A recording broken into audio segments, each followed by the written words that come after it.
ருசிக்கு chocolate, iron சத்துக்கு dates, புரோட்டீனுக்கு பாதாம். Lion Choco Dates. Healthy and delicious. Holidays nale, அது நம்ம GT Holidays தான். South India's #1 travel brand. அழகு தரும் மூலிகைகள், ஆரோக்கியம் தரும் மருத்துவர்கள். டாக்டர் ஸ்ரீவர்மாஸ். அங்க இருந்தவங்களுக்கு 300 ரூபாய் கொடுத்துருக்காங்க, கூட்டத்தை கூட்டினதுக்கு அமௌண்ட்டும் போயிருக்கு அப்படின்ற மாதிரியான ஒரு தகவல் இப்போ வந்துட்டு இருக்கு. இது எந்த அளவுக்கு உண்மை? இதை விட ஒரு சிறந்த நகைச்சுவை உலகத்தில் எதுவுமே கிடையாதுங்க. அங்கே வந்திருந்த கூட்டமெல்லாம் கூலிக்கு மாரடிக்கிற கூட்டமாக இருக்குது. நீங்கள் பார்த்தீங்கல்ல, ஒருத்தர் என்ன எமோஷன், எப்படி பார்க்குறான், எது மேலே ஏறி நிற்கிறான். அவன் 300 ரூபா வாங்கிட்டு இருக்கிறோம், எதுக்குங்க அது மேலே போய் நிற்கிறான். நல்ல நடிப்பு வர டைமில் இப்படி சினிமா விட்டு போகிறாரு இவர் அப்படின்ற மாதிரி அவர் மேலே ஒரு விமர்சனம் வைக்கிறாங்க. அவர் நடிக்கிறாரு நல்லாவே மேடையில் அப்படின்றாரு. உங்களுக்கு பார்க்கும்போது அது அப்படி தெரியுதா? இல்லைங்க, நீங்கள் ஒரு டைலாக் வந்து ப்ரிப்பேர் பண்ணிட்டு வரீங்க. ப்ரிப்பேர் பண்ணிட்டு வரும்போது அது எப்படி ப்ரெசன்ட் பண்ணுங்கிறது கூடவே வந்துடும். அப்போ அது ஓரளவுக்கு நடிப்புன்னு கூட நீங்கள் எடுத்துங்களா, அதில் ஒன்றும் தப்பு இல்லையா? Stalin uncle, what uncle is very wrong uncle. Sir, ஒரு மேடையில் ஒரு சிஎம்மாக இருக்க ஒருத்தரை பார்த்து அங்கிள் அப்படின்னு சொல்லிட்டு நகைப்புக்குரியதாக அவர் பேசுறது எந்த அளவுக்கு, அதை வந்துட்டு ஏன் அவர் அப்படி பண்ணார்? இன்னொன்னா அந்த உரிமை அவர்கிட்ட ஏற்கனவே இருக்குது. ஏன்னா அவரும் உதயநிதி நெருங்கிய நண்பர்களாக இருந்திருக்காங்க. பல முறை அவங்க வீட்டுக்கு போகும்போது அவர் அங்கிள் ஆண்டின்னு தான் கூப்பிட்டுருப்பாங்க. அவங்க அப்பா அம்மாவை அப்படி தான் கூப்பிட்டுருப்பாரு. அதை வந்து இந்த மேடையில் ப்ரெசென்ட் பண்ணுறாரு. ஆனால் அது சரியானா தவறு தான். மை டியர் அங்கிள், கேக்குதா? நீங்கள் வந்து இந்த ரேம்ப் வாக்கு முடிஞ்சோன்னே எல்லாம் கிளம்பிட்டாங்க அப்படின்னு நீங்கள் சொன்னீங்க இல்லையா? அதுக்கு காரணம் என்னன்னா, அவர் ஒரு குட்டி கதை சொல்கிறாரு. அந்த குட்டி கதையை வந்துட்டு ஒரு 4 வருடத்துக்கு முன்னாடி 2021 சீமான் அவர்கள் ஒரு ஸ்டேஜில் அதை பேசினது. அதே குட்டி கதையை அப்படியே டிட்டோவாக வந்துட்டு விஜய் அவர்கள் அதை சொல்கிறாரு. என்ன சொல்கிறேன், அந்த குட்டி கதை சீமான் கண்டுபிடிச்சிட்டாரு. ஓகே, இல்லை சீமானுக்கு யாரோ ஒருத்தர் சொன்னார்ல, அவருக்கு யாரோ ஒருத்தர் சொன்னார்ல, அப்படி தானே வழி வழியாக கதைகள் வருது. ஓகே, அப்போ ஒரு இது என்ன சினிமா கதையா, இது என்னோட கதைன்னு சொல்கிறது. ஆனால் அங்கே அந்த ஜாதிக்காரங்க அதிகமாக இருப்பாங்க. நாம் கவினுக்கு சப்போர்ட் பண்ணி பேசினா எங்கே அந்த ஜாதிக்காரங்களுடைய சப்போர்ட் நமக்கு இல்லாமல் போயிருமோன்னு எண்ணத்தில் தான் பேசாமல் இருந்தாரா? கட்டாயமாக அது வாய்ப்பு இருக்குது. இந்த கொலையை நீங்கள் வந்து தவறு அப்படின்னு சொன்னீங்கன்னா அந்த சமூகத்தின் ஓட்டு நமக்கு வருமா வராதாங்கிற பயம் நிச்சயமாக அவருக்கு இருக்கும். என்னைக்கு நீங்கள் ஒரு அரசியல்வாதியாக மாதிரி நம்ம ஜெயிக்கணும்னு நினைக்கிறீங்களோ அன்னைக்கு வந்து இங்கே பல சமரசங்களை நீங்கள் பண்ணித்தான். வணக்கம் சார். வணக்கம். எப்படி சார் இருக்கீங்க? நல்லா இருக்கேன். ஓகே, தளபதி விஜய் அவர்களுடைய மாநாடு 2.0 அப்படின்ற மாதிரி சொல்கிறாங்க. அந்த மாநாடு உங்களுக்கு எந்த அளவுக்கு ஒரு திருப்திகரமான ஒரு மாநாடாக இருந்தது? இல்லை, நமக்கு திருப்தியாக இருக்கா இல்லையாங்கிறது வேறு விஷயம். ரசிகர்களுக்கு கரெக்டாக இருந்துச்சுன்னா ரசிகர்கள் கொண்டாடி தீர்த்துட்டாங்க, அவ்வளோதான். ஆக்சுவலாக ஒரு திரைப்படம் மாதிரி அவருடைய ஸ்பீச் இருந்துச்சு. அந்த ஸ்பீச்சில் எல்லா இடங்கள்லையும் நீங்கள் கைத்தட்டணும், எல்லா இடங்கள்லையும் நீங்கள் ரசிக்கணுங்கிற ஒரே நோக்கம் மட்டும்தான் இருந்துச்சே தவிர கரெக்டான விஷயத்தை நாம் இவங்களுக்கு கன்வே பண்ணணுங்கிறது இல்லை பெரும்பாலும். எதுக்கு சொல்ல வர்றேன் அப்படின்னா, இந்த இஷ்யூ பேஸில் அவர் பேசலை. இப்போ நாட்டில் வந்து இந்த பிரச்சனை நடக்குது, இந்த பிரச்சனை நடக்குது, இது ஏன் நீங்கள் சரி பண்ணல அப்படின்லாம் பேசலை. ரொம்ப பொதுவான சில விஷயங்களை, இப்போ கச்சத்தீவு, நீட்டு, இந்த மாதிரி சில விஷயங்களை எடுத்துக்கிட்டு பேசினாரே தவிர ரொம்ப பர்டிகுலராக இப்படி ஒரு விஷயம் நடக்குது, இதுக்கு நீங்கள் பதில் சொல்லுங்கள் அப்படின்னு பேசினாருன்னா அங்கே வந்திருந்தவங்களுக்கு இன்னும் கொஞ்சம் உற்சாகமாக இருந்திருக்கு. ஆனால் அவர் என்ன நினச்சிட்டாருன்னா, இந்த கூட்டத்தை ஒரே நாளில் வந்து நம்ம மாற்றிட முடியாது. வெறிப்பிடித்த ரசிகர்களாக இருக்காங்க, அவங்கள்ட்ட நம்ம என்ன பேசணுமோ அந்த லிமிட்டோட பேசுவோம், மெல்ல மெல்ல அவங்கள கொண்டு வரலான்னு நினைக்கிறாரா என்னவோ எனக்கு தெரியல. ஆனால் இதற்கு முந்தைய அரசியல்லாம் அவர் கொஞ்சம் கவனிக்கணும். இப்போ கலைஞர்லாம் வந்து நீதிபதியினுடைய தீர்ப்பே வெளியிட்டவர். பால் கமிஷன் ஒரு ரிப்போர்ட்டை கலைஞர் வெளியிட்டார் நீதிபதி வெளியிடுறதுக்கு முன்னாடி. ஓகே, அவ்வளோ பெரிய பிரச்சனையாக இருந்துச்சு. அவர் எதிர்கட்சி தலைவராக இருக்கும்போது அதை பண்ணார். ஸோ அந்த மாதிரி அரசியல் தலைவர்கள்லாம் என்ன பண்ணிட்டு வந்திருக்காங்க, நாம் என்ன பண்ணணுங்கிறத ஒரு யோசிக்கணும். அப்போ அந்த மாதிரி ஆட்களை வர வச்சு பேசணும். இப்போ ஏற்கனவே அப்படி தான் ஆரம்பித்தாங்க. பையனாதன் மாதிரி ஒருத்தரை வர வச்சு அவங்களோட டிஸ்கஸ் எல்லாம் பண்ணியிருக்காரு அவர். அப்போ அதெல்லாம் தெரிஞ்சுக்கணும்னு நினச்சவர் ஒரு கட்டத்தில் ஏன் அதை விட்டாருன்னு நமக்கு புரியல. ஒருவேளை இவங்க போய் வெளியில் வேறு மாதிரி கிளைம் பண்ணுறாங்க, எதுக்கு வந்து நம்ம இவங்களை கூப்பிடணும் அப்படின்னு நினச்சிருக்கலாம். இப்போ பழகருப்பையா மாதிரி மூத்த தலைவர்களோடலாம் பேசிகிட்டு இருந்தவர் தான் அவர். இப்போ அவங்க பழைய வரலாறை சொல்லுவாங்க. கலைஞர் இப்படி ஒன்று பண்ணார், ஜெயலலிதா அம்மா இப்படி ஒன்று பண்ணாங்க, இவர் ஒன்று பண்ணார், அவர் ஒன்று பண்ணாருன்னு சொல்லும் பொழுது நம்ம ஆட்டோமேட்டிக்காக நாமளும் பண்ணணுங்கிற எண்ணமெல்லாம் வரும். இப்போ விஜய்கிட்ட வந்து எது தேவையோ அது இருக்குது. இப்போ மற்றவர்களுக்கு இல்லாதது விஜய்கிட்ட இருக்குது. என்னென்னா இந்த கூட்டம், இந்த கூட்டத்தை சேர்க்க தான் ஒவ்வொருத்தரும் கஷ்டப்படுறாங்க. ஆனால் அவருக்கு பேசிக்கலாகவே இந்த கூட்டம் இருக்குது. அப்போ நீங்கள் இங்கே பேச வேண்டிய அரசியலுங்கிறது வேறு இருக்குல்ல, அதை ஏனோ ஒரு மிஸ் பண்ணுறாருங்கிற ஒரு வெற்றிடம் மட்டும் நமக்கு தோணுது. மற்றபடி பார்த்திங்கன்னா டோட்டலாகவே அந்த மீட்டிங்கு, அங்கே வந்திருந்த ரசிகர்கள், அவங்களுடைய உற்சாகம், கொண்டாட்டம், இது பல மடங்கு சார்ஜ் ஏற்றிட்டு போயிருக்கான். சரி, இப்போ இந்த கூட்டம் அப்படின்ற ஒரு விஷயம் இருக்குல்ல, விஜய் அவர்கள் ஒரு விஷயம் பண்ணுறாரு. அதை தாண்டி இப்போ எம்ஜிஆர் அவர்களுக்கு கூடின கூட்டமுமே வந்துட்டு தலைவர் இதை பண்ணுவார், சினிமாவை தாண்டி அந்த விஷயங்கள் பேசினாங்க. விஜயகாந்த் அவர்களுக்கு கூடின கூட்டமுமே அந்த உதவிகள், அவர் இந்த மாதிரியான ஒரு நல்ல மனிதர் அப்படின்ற அந்த ஒரு விஷயம் பேசினாங்க. ஆனால் விஜய் அவர்களுக்கான கூட்டம் நீங்கள் அவங்கள்ட்ட போய் நிறைய பேர் பேட்டி எடுத்தாங்க, நிறைய சேனல்கள் எடுக்கும்போது கூட அவங்க என்ன விஜய் அங்கிளை பார்க்க வந்திருக்கேன், விஜய் அண்ணனை பார்க்க வந்திருக்கேன், எனக்கு அவரை பிடிக்கும் அப்படின்ற மாதிரி ஒரு ரசிகர் மனப்பான்மையில் மட்டும்தான் இன்னமும் அந்த கூட்டம் கூட்டிகிட்டு இருக்கு. நிறைய பேர் நேற்று கூட நம்ம பார்க்குறோம், விஜய் அவர்கள் வந்துட்டாரு, அந்த ரேம்ப் வாக் முடிஞ்சதுக்கப்புறமே நிறைய கூட்டம்லாம் கலைஞ்சு போகிறத பார்க்குறோம். அவரை பார்க்கறதுக்கான ஒரு கூட்டமாக தான் இருக்கும் இல்லையா, அவர் என்னென்ன பேசுகிறாரு, கொள்கைகள் என்னென்ன சொல்கிறாரு அப்படின்னு கேட்க வந்த கூட்டம் மாதிரி தெரியல. அதோட கருத்து என்ன சார்? இல்லை, இப்போ நீங்கள் வந்து இந்த ரேம்ப் வாக் முடிஞ்சோன்னே எல்லாம் கிளம்பிட்டாங்க அப்படின்னு நீங்கள் சொன்னீங்க இல்லையா, அதுக்கு காரணம் என்னென்னா, இப்போ அங்கே எல்லா இடங்களையும் ஒளிபெருக்கி இருக்குது, அவர் பேசுகிறது எல்லாமே அவங்க காரில் ஏறுற வரைக்கும் கேட்கும். அப்போ முதல்ல போய் நம்ம காரை எடுத்துடணும். ஏன்னா இந்த டிராஃபிக்கில் நம்ம சிக்கிட்டு 1 மணி நேரம் 2 மணி நேரம் அப்படியே ஒரே இடத்துல நிற்கிறதுக்கு முதல்ல போயிட்டோம்னா நம்ம கார் எடுத்துடலாம், முதல்ல போயிட்டோம்னா நாம் போக வேண்டிய இடத்துக்கு போயிடலாங்கிற ஒரு எண்ணத்தில் தான் அவங்க கலைகிறாங்க. அந்த விஜய் ஸ்பீச்சாக எனக்கு தேவையில்லை, நான் கேட்க விரும்பலை அப்படின்லாம் யாரும் கலையில. அவங்களுக்கு காதில் விழும், நம்ம அதுக்கு முன்னாடி போய் வண்டி எடுத்துடலாம். இதுதான் அவங்களுடைய நோக்கமாக இருக்குது. நீங்கள் பெரும்பாலும் தியேட்டரில் பார்த்தீங்கன்னா வணக்கம் போடுறதுக்கு முன்னாடி திருதுன்னு வெளில ஓடுவாங்க. என்னடான்னா அந்த பைக் எடுத்துகிட்டு போகணும் சீக்கிரம், டிராஃபிக்கில் நின்றக்கூடாது அப்படிங்கிறதுக்கு. ஸோ இந்த மனப்பான்மையை தான் நான் அதை பார்க்குறேன். அப்புறம் வந்து இந்த ரசிகர்களுக்கு என்ன தேவைங்கிறத அவர் தெரிஞ்சு வச்சுருக்கிறார் கரெக்டாக. ஸோ அதனால தான் வந்து அவரால் அப்படி ஒரு ஸ்பீச் அங்கே கொடுக்க முடியுது. நீங்கள் கரெக்டாக ஒரு எமோஷன் எந்த இடத்துல இருக்கணும், எந்த இடத்துட்டு அவன் சிரிக்கணும். சினிமாவில் வந்து கிளைமேக்ஸில் ஒரு டைலாக் சொன்னால் அப்படியே எல்லாமே கைத்துட்டுவாங்கல்ல, அந்த மாதிரி ஒரு ஸ்டாலின் அங்கிள் அப்படின்னு ஒன்று போடுறாரு. அப்போ அது வந்து இந்த கூட்டம் அப்படியே ஆர்ப்பரிக்குது. அப்போ இந்த வார்த்தையை போட்டால் இதுக்கு ஒரு எதிர்வினை கிடைக்கும் அப்படின்லாம் அவர் நினைக்கிறாரு. ஸோ அதை கரெக்டாக தான் ப்ரெசென்ட் பண்ணுறாரு. நான் என்ன சொல்கிறேன், இன்னும் கொஞ்சம் அப்கிரேட் ஆகணுங்கிறது தான் நான் சொல்ல வர்றது. ஒன்றும் இல்லை, இப்போ அறப்போர் இயக்கம்னு ஒன்று இருக்குது. அவங்க வந்து பெரிய செல்வாக்காக இல்லை அவங்க, ஆனால் அவங்க செய்கிற விஷயங்கள் எல்லாமே பயங்கரமாக இருக்குது. அரசு வந்து இங்கே இந்த தவறு செய்து அந்த தவறு செய்துன்னு ஆதாரத்தோட கலெக்ட் பண்ணி ஒரு இடத்துல உட்காந்து பேசுகிறாங்க.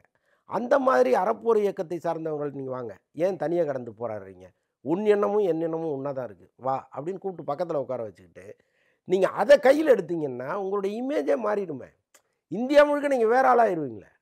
இப்போ அதெல்லாம் வந்து யாரும் அவருக்கு சொல்லிக் கொடுப்பதில்லை, அல்லது வந்து சொல்லிக் கொடுத்தா நம்மளை வந்து என்ன அதிக பிரசங்கியாக இருக்கான் அப்படின்னு கிட்ட சேர்க்காமல் விட்டுருவாரோன்னு கூடலாம் நினைக்கலாம் இங்கே. அப்போ முதல்ல அவர் கொஞ்சம் ஃப்ரீக்வெண்ட்டாக மாறணும், அவரை சுற்றி இருப்பவர்கள்ட்ட அவர் கொஞ்சம் ஃப்ரீக்வெண்ட்டாக மாறணும். இப்போ முன்னெல்லாம் வந்து மன்னர் கேட்பார்ல, மாதம் மும்மாரி புழிகிறதா யார்கிட்ட கேட்பார், முடிவெட்ட வர்றவர்கிட்ட கேட்பார். அப்போ அவர்கிட்டேருந்து ஒரு தகவலை மன்னர் எப்படி வாங்கினாரோ அந்த மாதிரி நீங்கள் சுற்றி இருக்கிறவங்கள்ட்ட ஃப்ரீக்வெண்ட்டாக பேசணும். இந்த மாதிரி நபர்களை வர வச்சு அவங்களோட இன்ட்ராக்ட் பண்ணணும். அப்போ தான் நீங்கள் உங்களுடைய அரசியலை அடுத்த கட்டத்துக்கு கொண்டு போக முடியும். ஓகே, அதெல்லாம் விஜய் செய்வாருன்னு நான் நம்புகிறேன். Okay sir. இப்போ அவர் அந்த பேசுகிற விஷயம் அப்படிங்கும்போது நிறைய விஷயங்கள் பிளானிங் தெரியுது. நீங்கள் 5 நிமிஷம் பேசணும், நீங்கள் 5 நிமிஷம் பேசணும், இவ்வளோ பிளான் பண்ணவர் ஒரு விஷயம் பேசுகிறாருன்னா அது முன்னாடி யாரும் பேசாத ஒரு விஷயத்த அவர் பேசியிருக்கலாம். அப்படிங்கும்போது அவர் ஒரு குட்டி கதை சொல்கிறாரு. அந்த குட்டி கதையை வந்துட்டு ஒரு 3 வருடத்துக்கு முன்னாடி 4 வருடத்துக்கு முன்னாடி 2021 சீமான் அவர்கள் ஒரு ஸ்டேஜில் அதை பேசினது. அதே குட்டி கதையை அப்படியே டிட்டோவாக வந்துட்டு விஜய் அவர்கள் அதை சொல்கிறாரு. சொல்கிறேன், அந்த குட்டி கதை சீமான் கண்டுபிடிச்சது அது. ஓகே, இல்லை சீமானுக்கு யாரோ ஒருத்தர் சொன்னார்ல, அவருக்கு யாரோ ஒருத்தர் சொன்னார்ல, அப்படிதானே வழி வழியாக கதைகள் வருது. ஓகே, அப்போ ஒரு இது என்ன சினிமா கதையா, இது என்னோட கதைன்னு சொல்கிறதுக்கு அப்படி கிடையாது. அவரு கேள்விப்பட்ட ஒரு கதையை அவர் பேசுகிறாரு, உடனே சீமான் சொல்லிட்டாருன்னா இது வந்து ஏற்றுக்கொள்ளத்தக்க வாதமாக இல்லை. ஓகே சரி. இப்போ நிறைய பேர் நிறைய கருத்துக்கள் வைக்கும் போது அங்கே இருந்தவங்களுக்கு 300 ரூபாய் கொடுத்துருக்குறாங்க, கூட்டத்தை கூட்டினதுக்கு அமௌண்ட்டும் போயிருக்கு அப்படின்ற மாதிரியான ஒரு தகவல் இப்போ வந்துட்டு இருக்கு. இது எந்த அளவுக்கு உண்மை? இதை விட ஒரு சிறந்த நகைச்சுவை உலகத்தில் எதுவுமே கிடையாதுங்க. அங்கே வந்திருந்த கூட்டமெல்லாம் கூலிக்கு மாரடிக்கிற கூட்டமாக அது. நீங்கள் பார்த்தீங்கல்ல, ஒருத்தருக்கு என்ன எமோஷன், எப்படி பார்க்குறான், எது மேலே ஏறி நிற்கிறான். அவன் 300 ரூபா வாங்கிட்டு இருக்கிறவன் எதுக்குங்க அது மேலே போய் நிற்கிறான், அவன் எதுக்கு கிரீஸை தடவுன பிறகு ஏறி மேலே வர்றான், முடியுமா ஒருத்தரால்? அப்படி கிடையாது. இது வந்து என்னென்னா, இங்கே இருக்கிற அரசியல்வாதிகள் அவங்கவுங்க கூட்டத்தை கூட்டுவதற்கு என்ன செய்கிறாங்களோ அதை விஜய் மீது சொல்கிறாங்க. விஜய்கிட்ட இருக்கிற பெரிய ப்ளஸ்ஸே என்னென்னா, காசு கொடுக்காம கூட்டுற கூட்டம் தான். தானாக ஒரு கூட்டம் கூடுதில்ல, அதுதான் விஜய்கிட்ட இருக்கிற மிகப்பெரிய ப்ளஸ்ஸு. அது தாங்க முடியாமல் ஒரு பழியை தூக்கி போடணுங்கிறதுக்காக 300 ரூபா கொடுத்தாங்க, 500 ரூபா கொடுத்தாங்கன்னு இது ரொம்ப வேடிக்கையான ஒரு விஷயமா இருக்குது. அப்படிலாம் வந்து விஜயை பொறுத்தளவுக்கு வாய்ப்பே இல்லை. ஒருவேளை எதிர்காலத்தில் நடக்கலாம், நமக்கு தெரியாது. இன்னைக்கு நிலவரத்தை நான் சொல்கிறேன். விஜய் வந்து போர் அடிக்கலை, அவர் போர் அடிக்கவும் மாட்டார். ஏன்னா அதை தெரிஞ்சு வச்சிருக்கிறார். அந்த ஃபார்முலாவை ரொம்ப கரெக்டாக தெரிஞ்சு வச்சிருக்கிறார். நம்ம அடிக்கடி இவங்களை பார்த்தோம்னா போர் அடிச்சிருவாங்க. அப்போ என்ன பண்ணுவான், கூப்பிட்டாலும் வரமாட்டான். அப்போ நீங்கள் எப்பயாவது வந்து முகத்தை காமிக்கணும், எப்போவாவது வந்து பேசணுங்கிறதுல ரொம்ப தெளிவாக இருக்கார். அப்படி வந்தால் கூட நீங்கள் நல்லா பார்த்தீங்கன்னா எல்லா இடங்கள்லையும் மாநாடு நடக்கும். தலைவர்கள் வந்து உட்காந்துருப்பாங்க, திடீர்னு ஒருத்தர் வருவார், திடீர்னு எந்திரிச்சு ஒருத்தர் உள்ளே போவார். பெரிய தலைவர்களாக இருப்பாங்க. அவங்க வந்து ஒரு திரைமறைவுக்கு பின்னாடி இருந்து அப்படியே கேரவான்லேருந்து அப்படியே எல்லாரும் அசம்பிள் ஆன பிறகு அப்புறம் கடைசியாக அவர் வந்து ஒரு என்ட்ரி கொடுத்து அப்படிலாம் வந்து எங்கேயுமே நடந்திருக்காது. ரொம்ப கேஷுவலாக நடக்காது. இங்கே மட்டும் ஏன் அப்படி நடக்குது? அப்போ இந்த பிம்பத்தை நான் அப்படியே வச்சுருக்கணும்னு அவர் நினைக்கிறார். அந்த ஃபார்முலா அவருக்கு தெரியுது. ஓகே. அப்படி இருக்கிறவர் அவ்வளோ சீக்கிரம் ஃபேட் அவுட் ஆக மாட்டார். இந்த அரசியலை எப்படி நகர்த்திட்டு போகணுங்கிற அளவுக்கு ஒரு யோசிச்சு வச்சுருப்பார். அப்போ இந்த 300 ரூபா கொடுத்து ஒரு கூட்டத்தை கூட்டுறதோ 500 ரூபா கொடுத்து ஒரு கூட்டத்தை கூட்டுறதோங்கிறது அவர் லைஃப்பில் நடக்காதுன்னு நான் நம்புகிறேன். ஓகே. நிறைய பேர் இன்னொரு விஷயம் என்ன சொல்கிறாங்கன்னா, அவர் எமோஷன் ஆகிட்டாரு, கண்ணு கலங்குறாரு, ஒரு சில இடங்களில் பேசும்போது நிறைய எக்ஸ்பிரஷன் இது பண்ணுறதை பார்த்துட்டு நல்லா நடிப்பு வர டைமில் இப்படி சினிமா விட்டு போகிறாரு இவர் அப்படின்ற மாதிரி அவர் மேலே ஒரு விமர்சனம் வைக்கிறாங்க. அவர் நடிக்கிறாரு நல்லாவே மேடையில் அப்படின்றாரு. உங்களுக்கு பார்க்கும்போது அது அப்படி தெரியுதா? இல்லைங்க, நீங்கள் ஒரு டைலாக் வந்து ப்ரிப்பேர் பண்ணிட்டு வரீங்க. ப்ரிப்பேர் பண்ணிட்டு வரும்போது அது எப்படி ப்ரெசன்ட் பண்ணுங்கிறது கூடவே வந்துடும். அப்போ அது ஓரளவுக்கு நடிப்புன்னு கூட நீங்கள் எடுத்துக்கலாம். அதில் ஒன்றும் தப்பு இல்லையா. நீங்கள் சொல்வதை எதிரில் இருக்கிறவன் கிரகிக்கணும், அப்படி சொல்லணும். நீங்கள் ஒப்பிக்க முடியாது. அதே மாதிரி பல பேர் சொல்லுவாங்க, அது வந்து பின்னாடி எழுதிட்டு வந்து மேடையில் வந்து ஒப்பிச்சிட்டாரு அப்படின்னு. மிகப்பெரிய அறிஞர்கள்லாம் வீட்டில் உட்காந்து ப்ரிப்பேர் பண்ணிட்டு தான் வராங்க. யாரோ ஒரு சிலர், கலைஞர் மாதிரி, வைகோ மாதிரி யாரோ ஒரு சிலர் தான் எந்த ப்ரிப்பரேஷனும் இல்லாமல் அங்கே வந்து பேசுகிறவங்க. மற்றபடி 99% அரசியல்வாதிகள் ப்ரிப்பேர் பண்ணிட்டு தான் வருவாங்க. அங்கே வந்து வேணால் பேப்பரை பார்த்து படிக்காமல் இருக்கலாமே தவிர இன்னன்னது பேசணுங்கிற குறிப்புகள் இல்லாமல் வர்ற தலைவர்களே கிடையாது. எல்லாருமே அப்படி தான் வராங்க. வைரமுத்து எவ்வளோ பெரிய ஆளுமைங்க, அவர் தமிழ் ஆளுமை. அவரே சொல்கிறார், நான் ஒரு நிகழ்ச்சிக்கு போகிறேன் பேசுகிறேன்னா 4 மணி நேரம் 5 மணி நேரம் அதற்காக குறிப்பு எடுக்கிறேன்னு சொல்கிறார். அப்போது விஜயெல்லாம் நீங்கள் ஏன் வந்து இழிவாக பார்க்கணும்? அவர் எழுதிட்டு வந்து படிக்கட்டுமே, அந்த குறிப்புகளை பார்த்துட்டு பேசிட்டுமே, அதில் என்ன தவறுங்கிறேன்னா.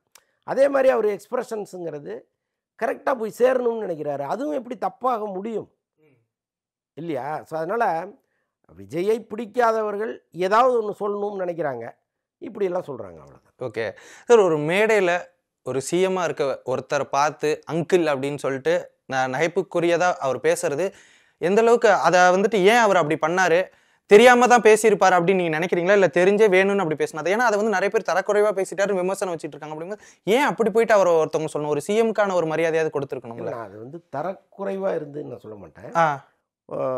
அந்த நேரத்தில் ஒரு ஃபன் பண்ணணும்னு அவர் நினைக்கிறார். அந்த ஃபன்னாக தான் பேசியிருக்காரு. மற்றபடி வந்து முதல்வரை ரொம்ப தரக்குறைவாக இழிவுபடுத்தணுங்கிற நோக்கத்தில் அவர் பேசினதா எனக்கு தெரியல. இன்னொன்னா அந்த உரிமை அவர்கிட்ட ஏற்கனவே இருக்குது. ஏன்னா அவரும் உதயநிதி நெருங்கிய நண்பர்களாக இருந்திருக்காங்க. பல முறை அவங்க வீட்டுக்கு போகும்போது அவர் அங்கிள் ஆண்டின்னு தான் கூப்பிட்டுருப்பாங்க. அவங்க அப்பா அம்மாவை அப்படி தான் கூப்பிட்டுருப்பார் அவர். அதை வந்து இந்த மேடையில் ப்ரெசென்ட் பண்ணுறாரு. ஆனால் அது சரியானா தவறு தான். இப்போ பிரதமர்னா மாண்புமிகு பிரதமர் தான், முதலமைச்சர்னா மாண்புமிகு முதலமைச்சர் தான். நீங்கள் எங்கே பேசினாலும் அப்படி தான் பேசணும். அதே நேரத்தில் நீங்கள் கடந்த காலத்தை எடுத்துக்கிட்டிங்கன்னா இதே திமுக மேடைகளில் எம்ஜிஆரை பேசாத பேச்சு கிடையாது, ஜெயலலிதா அம்மாவை பேசாத பேச்சு கிடையாது.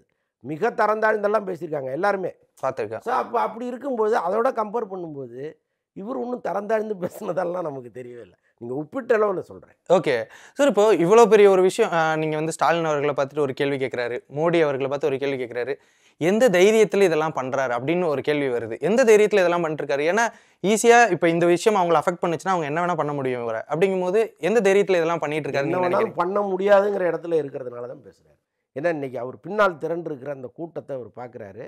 எனக்கு ஒன்றுன்னா இந்த கூட்டம் என்னை விட்டு கொடுக்காதுங்கிற நம்பிக்கை அவருக்கு வருது. அந்த நம்பிக்கையின் அடிப்படையில் பேசுகிறார்.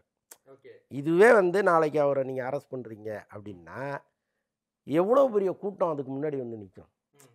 நீ அவரை பிடிச்சிட்டு போகவே கூடாது, நான் இருக்கேன் அப்படின்னு உயிரை கொடுக்கறதுக்கு எத்தனை பேர் இருக்கான்? லட்சக்கணக்கான பேர் இருக்கான். அப்போ நீங்கள் வந்து என்ன பண்ணிட முடியும் அவரை? அதுக்காக வந்து வாய்க்கு வந்ததெல்லாம் பேசல அவர்.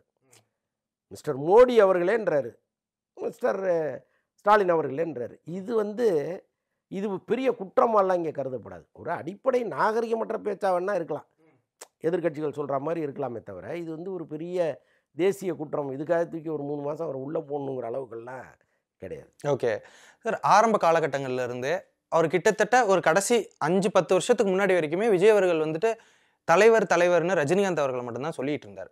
அதற்கப்புறம் ஒரு கட்டத்துக்கு மேலே இந்த மெர்சல் பட டைம்ல இருந்தே எம்ஜிஆர் வழியில் நான் வந்திருக்கேன், எம்ஜிஆர் தான் எனக்கு தலைவர் அப்படின்ற மாதிரியான ஒரு பிம்பம்.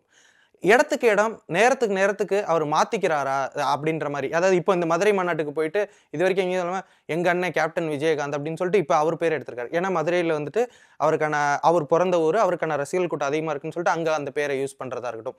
நேரத்துக்கு தகுந்த மாதிரி விஜய் அவர்கள் மாறிக்கிட்டே இருக்காரா? இல்லைங்க, இப்போ எம்ஜிஆரை பொறுத்தளவுக்கு எம்ஜிஆரை யாரும் கிளைம் பண்ணக்கூடாதுன்னு சொல்லவே முடியாது. ஏன்னா எம்ஜிஆரை போல் இன்னைக்கு விஜய் இருக்கார். எம்ஜிஆர் இருந்த காலத்தில் எம்ஜிஆர் எவ்வளோ செல்வாக்காக இருந்தாரோ இன்றைக்கி விஜய் காலத்தில் அவர் செல்வாக்காக இருக்கார். அப்போ என்னுடைய முன்னோடி அவர், இதே திரைத்துறையிலிருந்து அரசியலுக்கு என்னுடைய முன்னோடி. அதனால் நான் அவரை பயன்படுத்திப்பேன், அவர் பேரை சொல்லுவதற்கு எனக்கு உரிமை உண்டுன்னு அவர் சொல்கிறாரு. அது ஒன்றும் தவறு இல்லை. அதே நேரத்தில் ரஜினியை ஒரு தலைவர்னு சொல்லிகிட்டு இருந்தாருன்னா, ஒரு காலத்தில் ரஜினிக்கு அவரும் ஃபேனாக இருந்திருக்கிறார். இதே ரஜினியை அவர் ஷூட்டிங் ஸ்பாட்டில் போய் காத்திருந்து ஃபோட்டோலாம் எடுத்துகிட்டு வந்திருக்கிறாரு, அதெல்லாம் வேறு. ஆனால் எல்லா நேரத்திலும் ஒருவருடைய நட்பு அப்படியே இருக்கும்னு சொல்லவே முடியாது. எங்கேயாவது ஒரு இடத்தில் ரஜினி இவரை பற்றி ஏதாவது குறை சொல்லியிருக்கலாம், அது இவர் காதுக்கு வந்திருக்கலாம், இவர் புண்பட்டுருக்கலாம், நிறைய விஷயங்கள். இப்போ சினிமாவில் பல இடங்களில் என்ன நடக்கும்னா, ஒருவன் சரிஞ்சான்னா கொண்டாடுவான். அதை கேள்விப்படும் போது அவன் மனநிலை எப்படி இருக்கும்? நான் அதான் இந்த புறம் பேசுதல்ங்கிறது சினிமாவில் ரொம்ப இயல்பாக நடக்கிறது. அப்போ இங்கேருந்து ஒருத்தன் இவர்கிட்ட அந்த தகவலை சொல்லும்போது இன்னொரு 100 சேர்த்து சொல்லுவான். அப்போ ஒருவர் மீது ஆட்டோமேட்டிக்காக உங்களுக்கு வெறுப்பு கிரியேட் ஆகும். ஒருவேளை ரஜினி மீது அப்படி விஜய்க்கு வந்திருக்கலாம், அல்லது விஜய் மீது ரஜினிக்கு வந்திருக்கலாம், அது தெரியாது. ஆனால் 2 பேருக்கு நடுவில் இன்றைக்கி ஒரு பெரிய முரண்பாடு வந்திருக்கு. இல்லைன்னா அரசியலுக்கு வர்றேன்னு சொல்லிட்டு வராமல் அதை ரொம்ப அழகாக ஒரு தட்டுறாரு அவர். அப்போ அதை அங்கே சொல்ல வேண்டிய அவசியமே இல்லை. இன்னொன்று, ரஜினி ரசிகர்களுடைய ஏகோபித்த ஓட்டு நமக்கு வேணும் அப்படின்னு நினைக்கிற ஒரு மனுஷன் சொல்லவே மாட்டார் அது. அப்போ ஏன் அங்கே தேவையில்லாமல் ஒரு வார்த்தையை தூக்கி போடுறாருன்னா, எங்கேயோ கட்டாயிருக்காரு. இந்த ஓட்டே எனக்கு வேணாம், ஆனால் நான் ஒன்று லேசாக தட்டுவேங்கிறது ஒன்று இருக்குல்ல. அப்போ என்னவா இருக்கும்? அது எங்கேயோ ஒரு இடத்துல ஒரு ரஜினியால் ஹர்ட் ஆகிருக்காரு. அதைத்தான் இங்கே பயன்படுத்துகிறார் அவர். ஸோ அது மாதிரி அவருக்குள்ளே என்ன இருக்குங்கிறது நமக்கு தெரியாது. இதை நம்ம வெளியில் இருந்துட்டு விமர்சனம் பண்ணுறதுக்கு நம்ம யார்? அவர் ஒரு கருத்தை சொல்லியிருக்கிறாரு, சரியாக தவறாங்கிறதெல்லாம் அவர் தானே முடிவெடுக்கணும். நமக்கு வேணால் தப்பாக இருக்கலாம், ஆனால் அது அவருக்கு சரியாக இருக்கும்ல, அதனால தானே பேசுகிறாரு. சரி, இப்போ மதுரைக்கு போயிருக்காரு, இந்த மாநாடு பண்ணியிருக்காரு. எல்லாருமே எதிர்பார்த்தது என்னென்னா, இந்த தூய்மை பணியாளர்களுக்கு சப்போர்ட்டாக இவர் ஏதாவது ஒரு விஷயம் பேசுவார், அதை வச்சு திமுக அட்டாக் பண்ணி ஏதாவது ஒன்று பேசுவார்னு எதிர்பார்த்தோம். கவின் அவர்களுடைய அந்த ஆணவ படுகொலை அப்படின்ற அந்த ஒரு விஷயத்தை பார்த்து ஏதாவது பேசுவார், அவருக்கு சப்போர்ட் பண்ணி ஏதாவது பேசுவார்னு எதிர்பார்த்தோம். ஆனால் அங்கே அந்த ஜாதிக்காரங்க அதிகமாக இருப்பாங்க, நாம் கவினுக்கு சப்போர்ட் பண்ணி பேசினா எங்கே அந்த ஜாதிக்காரங்களுடைய சப்போர்ட் நமக்கு இல்லாமல் போயிருமோன்னு எண்ணத்தில் தான் பேசாமல் இருந்தாரா? கட்டாயமாக அது வாய்ப்பு இருக்குது. என்னென்னா, இப்போ பெரும்பான்மை சமூகமாக அவங்க இருக்கும் பொழுது இந்த கொலையை நீங்கள் தவறு அப்படின்னு சொன்னீங்கன்னா, அந்த சமூகத்தின் ஓட்டு நமக்கு வருமா வராதாங்கிற பயம் நிச்சயமாக அவருக்கு இருக்கும். என்றைக்கு நீங்கள் ஒரு அரசியல்வாதியாக மாறி நம்ம ஜெயிக்கணும்னு நினைக்கிறீங்களோ, அன்னைக்கு இங்கே பல சமரசங்களை நீங்கள் பண்ணி தான் ஆகணும். மனசில் நினைச்சதெல்லாம் நீங்கள் பேசுகிற முடியாது. உள்ளுக்குள்ளே ஐயோ ஒரு பையனை கொண்டுட்டாங்களேன்னு அவர் ஃபீல் பண்ணியிருக்கலாம். ஆனால் அது பொது மேடையில் வச்சோம்னா நாளைக்கு அது நமக்கே வினையாக முடியும்னு அவருக்கு 4 பேர் சொல்லுவாங்கள்ல, சார் இதை பற்றி பேசிடாதீங்க, வீணான பிரச்சனை நமக்கு அப்படின்னு சொல்லுவாங்கள்ல. ஆனால் அப்படி ஒரு அரசியல் தலைவர் இருக்கக்கூடாதுங்கிறது வேறு. ஆனால் அவரை பொறுத்தளவுக்கு நாம் இந்த தேர்தலில் ரொம்ப சாலிடாக ஓட்டுகளை வாங்கணும்னு அவர் நினைக்கிறாரு. அது ஒரு குறிப்பிட்ட சமூகத்தை நம்ம பகைச்சிக்க வேண்டாம்னு நினைக்கிறாரு. அதுதான் கவின் மேட்டரில் நடக்கிறது. ஓகே. இன்னொன்று, இந்த துப்புரவு தொழிலாளர்கள் விஷயத்தை அவர் பேசியிருக்கணும். பேச வேண்டியது இங்கே நிறையா இருக்குது. நான் தான் சொல்கிறேனே, பரப்போர் இயக்கத்தை கூட வச்சுக்கிட்டு என்னெல்லாம் பேசணும்னு அவர் கேட்டாலே அவங்க சொல்லி கொடுத்துருவாங்க. இன்னொன்று, நீங்கள் தினந்தோறும் பேப்பர் படிக்கும்போது இதில் எது மேஜரான விஷயம்னு எடுத்துட்டிங்கன்னா பேசிடலாம். எல்லாத்தையும் பேசிட முடியாது. ஒரு தினத்தந்தியை பிரிச்சிங்கன்னா ஒரு பக்கத்துக்கு 4 கிரைம் இருக்கும்.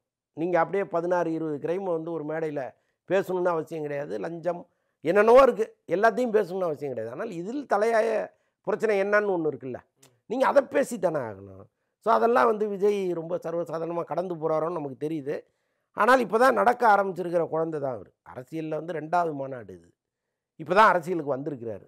போக போக ஒரு புரிஞ்சுப்பார், தெரிஞ்சுப்பாருன்னு நான் நம்புகிறேன். ஓகே, சரி. இப்போ நிறைய பேர் நிறைய விஷயங்கள் சொல்கிறாங்க. அதாவது அவருக்கு எழுதி கொடுக்குறவங்க இவங்க தான், அவருக்கு பின்னாடி இருக்கவங்க இவங்க தான். அப்படிங்கும்போது நீங்கள் அப்படி யாரை நினைக்கிறீங்க? ஏன்னா அவர் பேசுகிற நிறைய விஷயம் அந்த சினிமா தன்மை இருக்குது. இப்போ வந்துட்டு மதுரை மேலூரில் நிற்க போகிறது இவர் தான் அப்படின்னு சொல்லிட்டு ஒரு கேப் விட்டுட்டு அதுக்கப்புறம் இங்கே விஜய் எல்லா இடத்துலையும் விஜய் தான், நான் தான் நிற்க போகிறேன் அப்படின்னு அதுக்கு வந்து சூசகமாக அந்த ஒரு விஷயத்த சொல்லிட்டாரு. நீங்கள் வேட்பாளர்கள்னு பார்க்காதீங்க, என்னோட முகத்துக்காக ஓட்டு போடுங்க அப்படின்ற அந்த ஒரு விஷயத்த சொல்கிறார். அப்படிங்கும்போது யார் அந்த ரைட்டர் அப்படின்ற மாதிரி எனக்கு அந்த ஸ்கிரிப்ட் ரைட்டர் யாருன்னு தெரியல. அதுக்கான முயற்சியிலே இறங்கலை.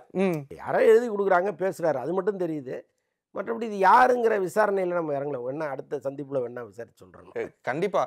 சரி, இப்போது எப்போதுமே ஒரு அரசியலுக்குள்ளே போகிறோம் அப்படின்னா யாரோட ஓட்டெல்லாம் நமக்கு அப்படின்ற அந்த ஒரு தீர்வு தெரியும். அப்படிங்கும்போது இப்போ இவர் வந்து டிஎம்கேவை அட்டாக் பண்ணிடுறாரு, பிஜேபி அட்டாக் பண்ணுறாரு, அதிமுகவையும் அட்டாக் பண்ணி பேசுகிறாரு, அதிமுகவை பாவப்பட்டு பேசுகிறாரு, ரொம்ப பாவமாக இருக்குது அந்த கட்சியை பார்க்க அப்படின்றாரு. அப்படிங்கும்போது இப்போ ரஜினி ஓரளவுக்கு அட்டாக் பண்ணுறாரு. அப்படிங்கும்போது இப்போ யாரோட ஓட்டு, அவரோட ரசிகர்கள் ஓட்டு மட்டும் அவர் வந்தால் அவர் ஜெயிச்சிட முடியுமா? ஃபஸ்ட்டு இல்லைங்க, இதில் வந்து ஒரு உளவியல் பிரச்சனை இருக்குது. ஆக்சுவலாக ஒவ்வொரு வீட்டுக்குள்ளேயும் இருக்கிற யாரோ ஒருத்தரோ 2 பேரோ அவருடைய ரசிகர்களாக இருக்காங்க. அது பெண்ணாக இருக்கலாம், ஆணாக இருக்கலாம். அந்த 18 வயசுலேருந்து 24 30 வயசு வரைக்கும் இருக்கிற அந்த இளைஞர் கூட்டம் வந்து விஜய் பின்னால் நிற்கிது. இது வந்து பெற்றோர்களை வற்புறுத்தும். அப்பா அம்மாட்ட நீ இவருக்கு தான் ஓட்டு போடணும்னு சொல்லும். அப்போ இதையெல்லாம் நம்பி தான் ஒரு விஷயத்தை கையில் எடுக்கிறார். இவரை பகைச்சிக்கிறாரு, அவரை பகைச்சிக்கிறாருன்னா என் பின்னால் இவ்வளோ பெரிய கூட்டம் இருக்குது, இது வந்து எனக்கு வாக்கா மாறும்னு அவர் நம்புகிறாரு. எப்போவுமே ஒரு தேர்தலை சந்தித்த பிறகு தான் அதோடைய நிதர்சனம் என்னங்கிறது புரியும். பட் என்னை பொறுத்தளவுக்கு இப்போவே வந்து ஒரு 20% ஓட்டு வாங்குவாருன்னு கணிக்கிறாங்க. இந்த அவர் சொல்கிறாரு, எனக்கு வேறு வேலையே கிடையாது, இதுதான் வேலைங்கிறாரு. அப்போ முழு மனசோட இறங்கி ஊராக போகிறாருன்னு வைங்க, இது மாறுவதற்கு நிறைய வாய்ப்புகள் இருக்குது. இன்னும் கூட அதிகரிப்பதற்கு வாய்ப்புகள் இருக்குது. ஆமாம். அப்போ அந்த நம்பிக்கையில் தான் அவர் சில விஷயங்களை முன்னெடுக்கிறாரு. பார்க்கலாம், இன்னும் டைம் இருக்குல்ல, இன்னொரு 8 மாதம் இருக்குது. இந்த 8 மாதத்தில் அவருடைய செயல்பாடுகள் எப்படி இருக்குது, இப்போ நாம் விரும்புகிற மாதிரி பல இஷ்யூஸ் அவர் இங்கே பேசுகிறாரா, இதெல்லாம் வச்சு தான் அவருக்கு இன்னும் கொஞ்சம் அது கூடுதா குறையுதாங்கிற முடிவுக்கே நம்ம வர முடியும். பட் அவருடைய அரசியல் எப்படி இருக்குன்னு பார்ப்போமே. ஏன்னா அவங்களுடைய ரசிகர்கள் விஜய் வந்துட்டு இப்போ ஒரு முழு நேர அரசியல்வாத மாறினா கூட அவருடைய ரசிகர்கள் வந்துட்டு இன்னும் முழு நேர தொண்டர்களாக மாறாமையே இருக்காங்களோ அப்படின்ற ஒரு சந்தேகம். ஏன்னா எல்லாருமே ஏன்னா அவர் வந்து மாநாட்டில் பேசிட்டு இருக்காரு, 2 lakh வாட்சிங் போகுது யூடியூப்ல. இதுவரை வந்து இந்தியாவில் வந்துட்டு ஒரு யூடியூப் வீடியோ வந்து 2 lakh வாட்சிங் வந்து ப்ரீமியரில் போனதில்லை, இதுதான் ரெக்கார்டு அப்படின்னு சொல்லிட்டு வியூஸ் ரெக்கார்டை எடுத்து பேசுறதா இருக்கட்டும். அவர் வந்துட்டு பூக்கி மாதிரி பிஹேவ் பண்ணுறாரு, இது வந்து திருப்பாச்சி போஸு, இது வந்து வேட்டைக்காரன் போஸு அப்படின்னு ரேம்ப் வாக் வச்சு டீகோட் பண்ணுறதா இருக்கட்டும். இதெல்லாம் பார்க்கும்போது இவங்களாம் எப்போ மாறுவாங்க அப்படின்ற அந்த ஒரு கேள்வி எழுது. எப்படி இருக்காங்க அந்த எம்ஜிஆருக்கும் அப்படி தாங்க ரசிகர்கள் இருந்தாங்க. எம்ஜிஆரே வந்து அந்த கலரை பாரு, அவருடைய தொப்பியை பாரு, அவருடைய கண்ணாடியை பாருன்னு பேசின கூட்டம் தானே அது. ஆனால் அவங்க எப்படி ஒரு கட்டத்தில் வந்து அரசியலை தெரிஞ்சுட்டு அரசியல் பேச ஆரம்பித்தாங்க. அதனால் மெல்ல மெல்ல அவங்க வந்து தான் ஆகணும். ஏன்னா இந்த கூட்டம் வந்து விஜய் அப்படி ரசித்து வந்த கூட்டம் தானே. அதை தாண்டி அவருக்கும் ரசிகர்களுக்கும் வேறு என்ன இருக்குது? தினந்தோறும் அவங்கள்ட்ட உட்காந்து அரசியலாக பேசிகிட்டு இருந்தார். இல்லை, சினிமாவில் அவங்க ஒரு பிம்பமாக பார்க்குறாங்க அவரை, அது உண்மைன்னு நம்புகிறாங்க, அங்கே வர்றாங்க, அவங்க வியந்து அதை பற்றி தான் பேச முடியும். இன்னொன்று, அவங்க இப்போ இருக்கிற இந்த யங்ஸ்டர்ஸ் இருக்காங்கல்ல, இவங்க வந்து முதல்ல பேப்பர் படிக்கிறது இல்லை, செய்திகளை பார்க்குறது இல்லை. அதில் ரொம்ப ரேராக தான் வந்து செய்திகளை பார்ப்பது, பேப்பரை படிக்கிறது, இந்த நாட்டு நடப்பை தெரிஞ்சுக்கிறதுன்னு ஒரு குறிப்பிட்ட சதவீத கூட்டம் தான் இருக்குது. அதை தாண்டி அவங்களுக்கு வந்து பெரிய விஷன்லாம் எதுவுமே இல்லை. நானே நிறைய பேர்கிட்ட பேசுகிறேன், போராட்டங்கள்லாம் யாராவது ஒரு டீனேஜ் பசங்க மாட்டினா நான் அவங்கள்ட்ட கொஞ்ச நேரம் உட்காந்து பேசுவேன். நீ யாருக்கு ஓட்டு போடுவேன்னா விஜய்ங்கிறாங்க. ஏன் போடுவேன்னா தெரியல. அப்படி தான் இருக்குது, உங்களுடைய அரசியல் பார்வையே அப்படி தான் இருக்குது. எந்த அரசியலுமே தெரில. ஆனால் விஜயன்னா நான் ஓட்டு போடுவேன், என் ஃப்ரெண்ட்ஸ்கிட்ட சொல்லி போட சொல்லுவேன். இப்படி தான் வந்து பல பேர் சொல்கிறாங்க. அப்போ இதை எப்படி அவர் மாற்ற போகிறாரு அல்லது மாறாமலே இப்படி வச்சுருக்க போகிறாருங்கிறதெல்லாம் எதிர்காலத்தில் தான் தெரியும். இல்லை, விவரம் தெரிஞ்சால் மாறிடுவாங்களே, அதானே ஒரு விஷயம். அது இருக்குது. பட் அதற்குள் வந்து அவர் ஒரு சரியான திசைக்கு போகணும், எல்லா விஷயங்களையும் பேசணும், அதுக்கு சொல்லுவார். ஓகே சார், இப்போ கொஞ்ச நாளைக்கு முன்னாடி ஒரு ரூமர் வந்துச்சு, அவர் கதை கேட்க ஆரம்பிச்சிட்டாரு, எப்படி ஜனநாயகனுக்கு அப்புறம் இன்னொரு படம்லாம் இருக்குது, அவர் தொடர்ந்து படம் நடிக்கல ஐடியாவில் தான் இருக்கார் அப்படின்ற மாதிரி சொல்கிறாங்க. ஆனால் இப்போ அவர் பேசுகிறதா இருக்கட்டும், எனக்கு வேறு எந்த வேலையும் இல்லை, இனிமேல் தான் வேலை அப்படின்றாருங்கும்போது அதுக்கெல்லாம் வாய்ப்பு இருக்கா இதுக்கப்புறம் படம் நடிக்கணும் அப்படின்ற அந்த ஒரு விஷயத்துக்கெலாம்? இல்லை, எனக்கு தெரிஞ்ச அவர் ரொம்ப இதில் உறுதியாக இருக்கார், அரசியல் தாங்கிறதுல உறுதியாக இருக்கார். அங்கே அவங்க என்ன தீர்ப்பு கொடுக்க போகிறாங்கன்னு இது வரைக்கும் தெரியாது. ஒருவேளை அவர் நினச்ச தீர்ப்பு கிடச்சிருச்சுன்னா அவர் அரசியலை தொடர்ந்து முன்னெடுக்க போகிறாரு. ஒருவேளை கிடைக்கலன்னா வேறு என்ன பண்ண முடியும்? சினிமாவுக்கு தானே வந்தாகணும். உங்களுக்கு அங்கே வந்து எப்படியும் இந்த தேர்தல் சவாலான தேர்தல். ஒரு தேர்தலை சந்தித்து உடனே நான் வந்து சிஎம் ஆயிடுவேன்னா ரொம்ப ரொம்ப கஷ்டம். அப்படி வந்து ஒரு அரசியல் சூழல் இங்கே இல்லை. ஒரேடியாக திமுக மீது ஒரு மிகப்பெரிய வெறுப்பு இருக்குங்க. 91-96 ஜெயலலிதா அம்மாவுக்கு இருந்த மாதிரி இந்த ஆட்சி மேலே அவ்வளோ வெறுப்பு இருக்குங்க. இவங்க எப்போ ஒழிவாங்கன்னு நாங்கள் டெய்லி காத்துக்கிட்டு இருக்கோம் அப்படின்னு சொன்னாங்கன்னா பரவாயில்ல. அப்படி எதுவுமே இல்லையா. அவங்க மேலே அவ்வளோ வெறுப்புலாம் கிடையாது. நிஜமாகவே பல திட்டங்கள், நல்ல திட்டங்களை அவங்க பண்ணிகிட்டு இருக்காங்க. முக்கியமாக பெண்களுக்கு இந்த வீடு தேடி மருத்துவங்கிறதெல்லாம் பிரமாதமான மேட்ரு. அன்றைக்கி ஒருத்தர் சொல்கிறாரு, சார் நான் சுகர் மாத்திரை போடுறேன்னா போடலையோ கதவை தட்டி தூக்கி போட்டு போயிட்டே இருக்காங்கன்றாரு. அப்போ அந்த அளவுக்கு வந்து வீடு தேடி வந்து ஒரு விஷயம் பண்ணுறதுங்கிறதெல்லாம் எவ்வளோ விஷயம், மிகப்பெரிய விஷயங்கள் நிறைய பண்ணிகிட்டு இருக்காங்க. அப்போ மக்களுக்கு ஒரே அடியாக வெறுப்பு இருக்கான்னா இல்லை. ஸோ இதெல்லாம் இருக்குல்ல, இதையெல்லாம் பார்த்துட்டு இதை மீறி வந்து ஒரு பெரிய ஓட்டு சதவீதத்தை அவர் எடுக்கிறாருன்னா நம்பிக்கையோடு இங்கே தொடர்றதுக்கு வாய்ப்பு இருக்குது. அட்லீஸ்ட் ஒரு எதிர்கட்சி தலைவர் ஆகிட்டா ஒன்றும் இல்லை, ஒரு 80 பேர் ஜெயிக்கிறாங்க, ஒரு 80-70 பேர் ஜெயிச்சு வர்றாங்க அப்படின்னா அது மிகப்பெரிய விஷயமாச்சு. அடுத்த தேர்தல் அவருக்கு தானே சாதகமாக முடியும். ஸோ அதெல்லாம் இருக்குது. பட்டு மக்கள் என்ன நினைக்கிறாங்கன்னு நமக்கு என்ன தெரியும். கண்டிப்பாக சார். சார் நிறைய விஷயங்கள் பகிர்ந்துக்கிட்டீங்க. உங்களுடைய நேரத்திற்கும் கருத்திற்கும் நன்றி சார். ருசிக்கு சாக்லேட், அயன் சத்துக்கு டேட்ஸ், புரோட்டீனுக்கு பாதாம். Lion Choco Dates. Healthy and delicious. ஹாலிடேஸ்னாலே அது நம்ம ஜிடி ஹாலிடேஸ் தான். South India's #1 travel brand. அழகு தரும் மூலிகைகள், ஆரோக்கியம் தரும் மருத்துவர்கள். டாக்டர் ஸ்ரீவர்மாஸ்.